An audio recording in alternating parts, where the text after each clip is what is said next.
Ole chỉ bây vết của vui là chọn Bandlab Play Store trong download thì mấy ở trong giải đàn giải record đàn thì mấy là cái này luôn nè Bandlab bánh lưu tăng á rồi anh hết đã plus button icon hi ni chứ met do na ni mo chọn hết đã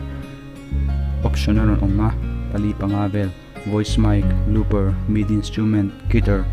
bass nha guitar le bass chu hey plugin chop ngai ni chu mo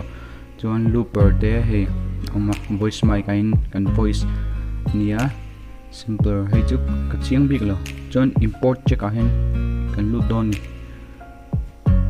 loading a chuan ta hian kan music file ka aron display ang atian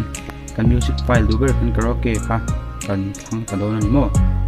da hian mi set tila han hai dok mai pom be kan thang ma chuan he aron lang ta boi thlang dong ju screen record hian play button hi ka met thei lawa play button hi athok lo tina chmo he lai mi te hi athok lawa hi chiang zokin ti chu ka du viau na chu ti rik te ka du na chu hei play button hi thok lo tlata kan heta plus hi kan met le don ni hei tuna kan import kha e acha kan tuna ka import le hi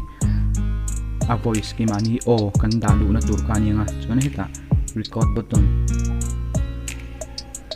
hi kan petanga de kan sai nei kan kal kop to nga kan sai don chuan heta earphone sign hi kan zai ru la kan shit thei ngal na monitoring ting e chumi tin na chu nia chon hitain voice effect sang oma du mer kan thang to mai ton ti kan ni sil vak thei po ani thona chu ang beula chiang berang ino mo don ni kha di kan ni mero se ol samania